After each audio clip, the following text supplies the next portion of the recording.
As-tu déjà vu un homme se dissoudre sous ses propres yeux, sourire aux lèvres, croyant qu'il construit un empire d'amour alors qu'il creuse sa propre tombe? Il porte les sacs de course, dépanne le Wi-Fi, hoche la tête pendant les disputes, fixe une femme à travers la table du dîner, une femme qui, jadis, murmurait son nom comme une prière, et qui, aujourd'hui, semble à peine remarquer qu'il respire encore. Il pense qu'il est patient, mature, qu'il incarne tout ce qu'elle a réclamé. Mais il ne voit pas la vérité. Il s'efface, une concession à la fois, un « t'inquiète, je gère » à la fois, un sourire crispé à la fois. Et le plus cruel, il s'est inscrit de son plein gré à ce sacrifice, croyant que c'était la clé de son cœur. Moi, cet esprit en éveil, et dans cette vidéo, je vais te révéler une vérité que personne n'ose crier sur les toits, une vérité qui pourrait te briser ou te libérer. Es-tu prêt à regarder en face ce que la société t'a caché sur l'amour, sur les femmes, sur toi-même? Accroche-toi, parce qu'on va plonger dans l'abîme, et je te promets, tu ne verras plus jamais les relations de la même manière. Je ne suis pas juste un mec qui parle devant une caméra. J'ai été cet homme. J'ai donné mon âme à une femme, pensant que chaque goutte de sueur, chaque compromis, chaque nuit passée à décoder ses silences me rapprocherait d'elle. J'ai cru que l'amour était un contrat. Si je coche toutes les cases gentil, attentif, vulnérable, elle signerait pour l'éternité. Mais j'ai appris, à mes dépens, que l'amour n'est pas un contrat. C'est un champ de bataille, et la première victime, c'est souvent l'homme qui croit que donner plus le rendra plus grand. J'ai vu mes frères, mes amis, des hommes forts, des titans, s'effondrer sous le poids de cette illusion. Ils deviennent des ombres, des échos, des coquilles vides, tout ça parce qu'on leur a vendu un mensonge. Sois le mec parfait, et elle t'aimera pour toujours. Mais la vérité, c'est que la perfection est une prison, et le gardien, c'est toi. Laisse-moi te poser une question que tout homme murmure dans l'obscurité, quand il est seul avec ses doutes. Pourquoi les femmes ne veulent-elles jamais ce qu'elles disent vouloir? Pourquoi demandent-elles de la douceur pour ensuite courir vers celui qui les traite comme une option? Pourquoi prêchent-elles l'égalité, la communication, le partenariat, pour ensuite se consumer pour un homme qui impose, qui ne plie pas, qui ne s'excuse pas? Arthur Schopenhauer, ce philosophe allemand qui disséquait l'âme humaine comme un scalpel tranche la chair, appelait ça un paradoxe biologique.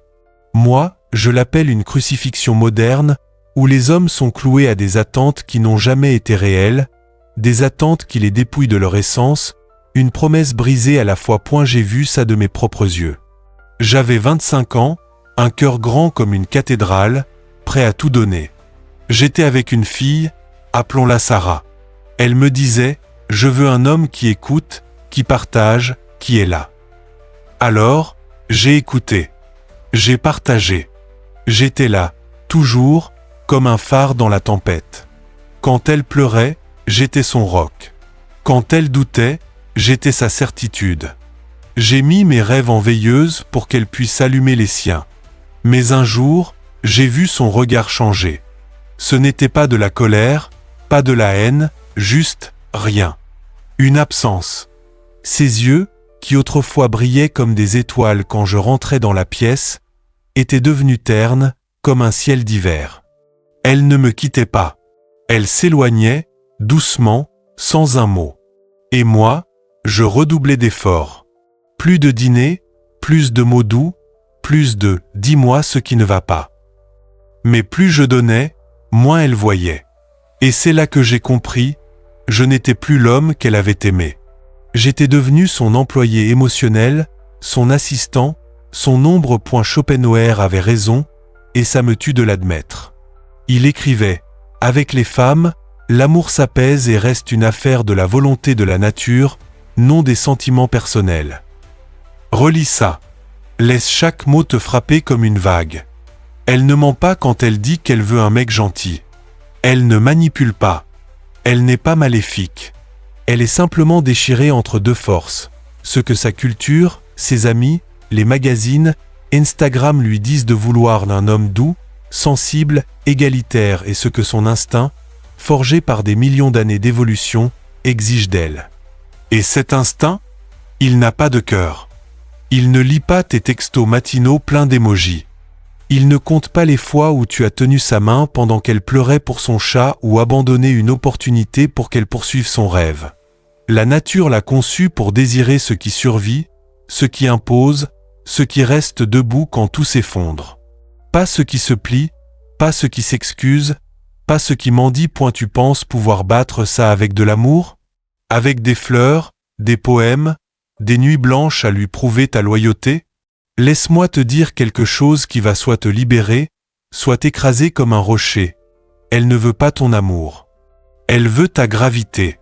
Elle veut sentir qu'elle tombe dans un puits de force qu'elle ne peut ni comprendre ni contrôler, mais dont elle a viscéralement besoin. Si tu deviens prévisible, doux comme un coussin, toujours disponible, toujours en train d'expliquer, de t'adapter, elle ne te haïra pas. Elle s'éteindra, tout simplement. Son désir s'évanouira comme une flamme privée d'oxygène. Et toi, tu seras là, à essayer de rallumer un feu avec des cendres, te demandant ce que tu as fait de mal, alors que ton seul crime était de croire qu'elle voulait ce qu'elle disait. Revenons à un moment précis, un moment que chaque homme a vécu au moins une fois. Tu te souviens de la première fois qu'elle t'a regardé comme si tu étais un dieu? Pas juste un mec cool, pas juste un bon parti, mais un homme sacré, une force brute, une montagne vivante. Ses yeux brillaient comme si elle venait de découvrir que la gravité portait ton nom. Ce regard, il ne ment pas. Il est rare, primal, électrique. Pendant cet instant, tu t'es senti vivant, vu, invincible. Pas pour ton salaire, ta voiture ou tes abdos, mais pour quelque chose de plus profond, quelque chose que même toi, tu ne comprenais pas complètement. C'était ta masculinité brute, ton énergie indomptée, ta présence qui imposait le silence sans un mot. J'ai vécu ça. J'avais 22 ans, dans un bar bondé, et une fille, Lisa, m'a regardé comme si j'étais la réponse à une question qu'elle n'avait jamais osé poser. Ce n'était pas mon charisme ou mes blagues. C'était juste moi, debout, confiant, sans chercher à impressionner. Et ce soir-là, j'étais un roi. Mais te rappelles-tu quand ce regard s'est éteint? Tu n'avais rien fait de mal. Au contraire, tu étais plus attentif, plus présent, plus aimant que jamais. Pourtant, cette lueur s'est éteinte, remplacée par une politesse froide, une fatigue dans son sourire, comme si elle essayait de se convaincre qu'elle t'aimait encore. J'ai vu ça avec Sarah. J'étais devenu son roc, mais un roc trop lisse, trop prévisible. Elle ne me reprochait rien, mais ses silences hurlaient. Ses « je vais bien » étaient des adieux déguisés. Et moi, je croyais que c'était ma faute. J'ai doublé mes efforts, organisé des week-ends, écrit des lettres, pleuré dans ses bras. Mais chaque geste me rendait plus invisible. Schopenhauer l'avait prédit, les femmes sont les instruments de l'espèce, pas les gardiennes de ton cœur. Ça ne veut pas dire qu'elle est cruelle. Ça veut dire que sa biologie a des priorités que sa bouche ne t'avouera jamais. Laisse-moi te raconter une autre histoire, parce que je sais que tu te vois dans mes mots. Un de mes meilleurs amis, Marc, était le mec parfait sur papier. Bon job, appartement clean, toujours là pour sa copine. Il planifiait tout, anniversaire, vacances, même des surprises spontanées. Mais un jour, elle l'a quitté. Pas pour un autre mec, pas pour une dispute. Juste parce qu'elle ne ressentait plus rien. Marc était détruit. Il m'a appelé à 2h du matin, la voix brisée, « Qu'est-ce que j'ai fait de mal ?» J'ai tout donné. Et c'est là que j'ai compris, il avait donné trop. Il était devenu un employé émotionnel, un gestionnaire de son bonheur, pas un homme qu'elle admirait. Schopenhauer l'aurait regardé droit dans les yeux et aurait dit « Un homme qui n'est pas maître de lui-même ne peut être maître de rien, encore moins du cœur d'une femme. » Marc avait perdu sa gravité, son mystère, son feu. Il était devenu une liste de tâches, pas une force de la nature. Alors, pourquoi est-ce qu'on perd? Pourquoi est-ce que le mec gentil, celui qui fait tout bien, finit ghosté, tandis que le mec qui semble à peine essayer devient l'obsession? Ce n'est pas un mystère. C'est une loi de la gravité émotionnelle. Schopenhauer le disait sans filtre, L'impulsion sexuelle est la manifestation la plus complète de la volonté de vivre. Cette volonté, elle n'est pas rationnelle. Elle se fiche de ton CV émotionnel, de tes poèmes, de tes sacrifices. Elle veut du pouvoir, de la vitalité, une force masculine sans excuse. Pas de la domination brutale, mais de la direction. Pas du contrôle, mais de la certitude. C'est pourquoi elle dira qu'elle veut un homme qui communique, mais vibrera pour celui qui impose la clarté par sa simple présence. C'est pourquoi elle postera des citations sur la vulnérabilité, mais tombera pour le mec qui ne répond pas à ses textos pendant 3 jours. J'ai appris ça à la dure, et je veux t'épargner la même douleur. Quand j'avais 27 ans, après une rupture qui m'a laissé à terre, j'ai passé des mois à analyser chaque mot, chaque geste, chaque texto. J'ai cru que si j'avais été plus ouvert, plus doux, plus parfait, elle serait restée. Mais un soir, seul dans mon appart, un verre de whisky à la main, j'ai lu Schopenhauer. Et ces mots m'ont frappé comme une tempête. Les femmes existent principalement pour la propagation de l'espèce, et ne sont que des moyens à cet effet. Ça ne veut pas dire qu'elle est superficielle. Ça veut dire que sa biologie surpasse sa logique. Elle ne choisit pas de t'ignorer. Son instinct le fait pour elle. Et cet instinct ne lit pas tes intentions. Il sent ton énergie. Et si ton énergie est celle d'un homme qui mendie, qui s'excuse, qui plie, elle s'éteindra, même si elle t'aime point alors, comment fais-tu pour redevenir l'homme qu'elle ne peut ignorer? Comment fais-tu pour retrouver cette étincelle qu'elle voyait en toi au début? Ce n'est pas en lui achetant des fleurs ou en réservant un dîner aux chandelles. Ce n'est pas en lui écrivant un roman sur tes sentiments. C'est en te ressuscitant toi-même. En te souvenant que tu es né pour être un homme, pas un employé émotionnel. Ça commence par un choix brutal, non négociable. Être loyal envers toi-même avant tout. Pas égoïste, pas cruel, mais ancré. Tu arrêtes de mendier son attention. Tu arrêtes de décoder ses mots comme un contrat. Tu arrêtes de performer pour être aimé. Tu te tiens droit, tu fixes tes objectifs, tu poursuis ta mission, qu'elle soit là ou non. Et tu sais quoi? C'est là qu'elle recommence à te regarder. Pas parce que tu la supplies, mais parce que tu es redevenu une force qu'elle ne peut ignorer. Une montagne qu'elle veut escalader, pas une plaine où elle peut se promener sans effort. Laisse-moi te donner un exemple concret. Un abonné m'a écrit il y a quelques mois, appelons-le Alex. Alex était dans une relation depuis 3 ans. Il faisait tout, il cuisinait, il l'écoutait, il planifiait leur avenir. Mais elle devenait distante, critique, irritable. Il m'a dit « Je ne comprends pas, je fais tout ce qu'elle veut, et elle me traite comme un meuble. » Je lui ai donné un défi. Pendant 1 mois, arrête de chercher son approbation. Concentre-toi sur toi. Va à la salle, reprends ce projet que tu as abandonné, dis non à ces demandes inutiles, et tiens-toi à tes principes. Alex CSA. Il a repris le kickboxing, a commencé à écrire un blog, a dit non quand elle voulait qu'il annule ses plans pour elle. Au début, elle a râlé. Mais après 2 semaines, elle a commencé à lui poser des questions, à s'intéresser, à le regarder différemment. Pourquoi? Parce qu'il était redevenu une force, pas un tapis. Il avait retrouvé sa gravité. Schopenhauer disait « Un homme ne peut être lui-même que dans la solitude. S'il n'aime pas la solitude, il n'aimera pas la liberté. » Ça te fait peur, parce qu'on t'a appris que la solitude, c'est l'échec. Mais la solitude, c'est ton sanctuaire. C'est là que tu te recalibres. C'est là que tu te rappelles qui tu es quand personne ne te regarde. J'ai passé des nuits entières, seul, à écouter le silence, à affronter mes doutes, mes peurs, mes failles. Et dans ce silence, j'ai trouvé quelque chose, ma force. Pas une force de brute, pas une force de macho, mais une force intérieure, une clarté qui dit « Je suis assez, avec ou sans elle ». Et quand tu atteins cet endroit, quand tu deviens cette montagne, les femmes le sentent. Elles ne peuvent pas l'expliquer, mais elles le ressentent. Et c'est là qu'elles reviennent, non pas parce que tu les as convaincues, mais parce que ta présence les aimante. Mais soyons clairs, ce n'est pas facile. La société t'a programmé pour plaire, pour être le mec gentil, celui qui dit oui, qui s'excuse, qui met ses besoins en dernier.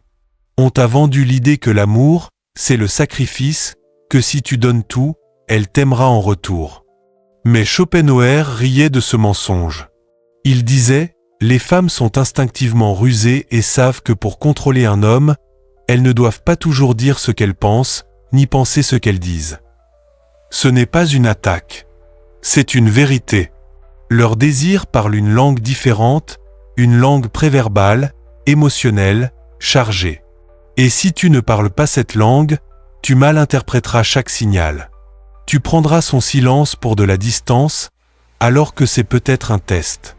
Tu prendras ses sautes d'humeur pour de l'instabilité, alors qu'elles sont l'océan qui demande si tu peux naviguer. Tu l'entendras dire « je vais bien » et tu la croiras, alors qu'un homme ancré saurait que c'est le moment de prendre les rênes. Laisse-moi te donner un autre exemple, parce que je veux que ça te marque. J'ai un cousin, Sam, qui était le roi des gentils. Il sortait avec une fille, Camille, qui semblait parfaite. Il faisait tout pour elle, il l'emmenait en voyage, payait ses factures, l'écoutait pendant des heures. Mais un jour, elle l'a largué pour un mec qui, selon Sam, ne faisait rien pour elle. Ce mec ne planifiait rien, ne s'excusait jamais, semblait à peine s'intéresser. Et pourtant, Camille était accro. Sam était perdu. Pourquoi lui ? M'a-t-il demandé. La réponse était simple. Ce mec avait une énergie que Sam avait perdue. Il ne cherchait pas à plaire. Il était juste lui, brut, imparfait, mais sûr de lui. Camille ne voulait pas un homme qui coche des cases. Elle voulait un homme qui la fasse vibrer. Et Sam, en essayant d'être parfait, était devenu invisible. C'est la tragédie des hommes modernes. On nous a appris à être des fournisseurs émotionnels, des thérapeutes, des assistants. Mais ce que les femmes désirent, au fond, ce n'est pas un assistant.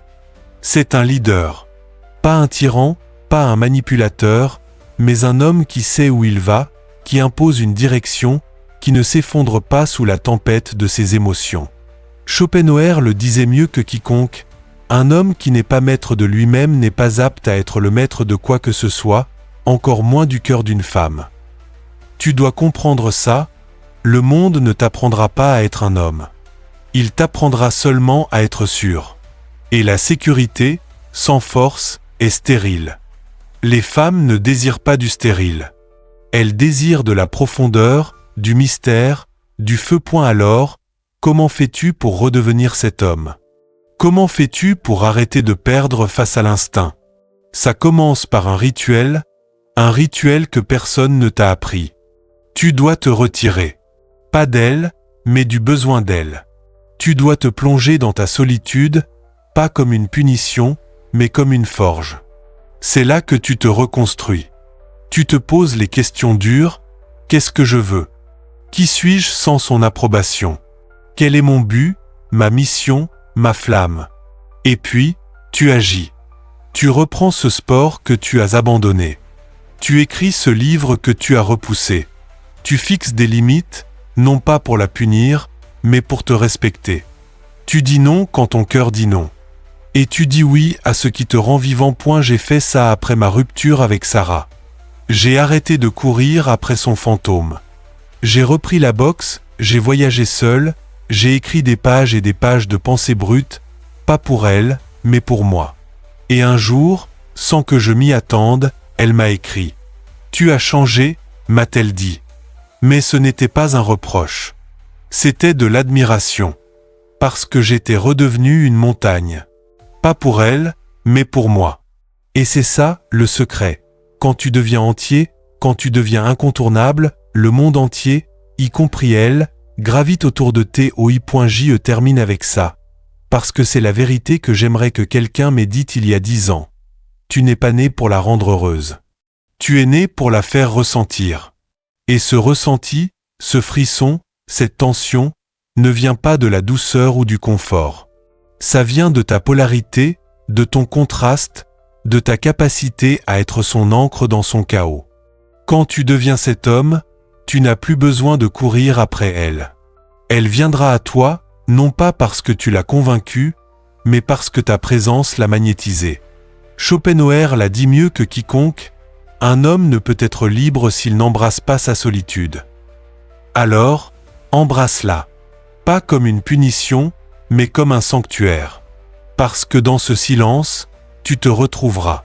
Et quand tu te retrouveras, le monde entier, y compris elle, n'aura d'autre choix que de te suivre. Si cette vidéo t'a secoué, si elle t'a fait remettre en question tout ce qu'on t'a appris sur l'amour, tape un like, abonne-toi, et partage-la avec un frère qui a besoin d'entendre ça. On est ensemble dans ce combat. Et si tu veux aller plus loin, dis-moi dans les commentaires, qu'est-ce qui t'a le plus frappé? Qu'est-ce qui t'empêche encore d'être l'homme que tu es né pour être? Allons-y, changeons le récit, un homme à la fois.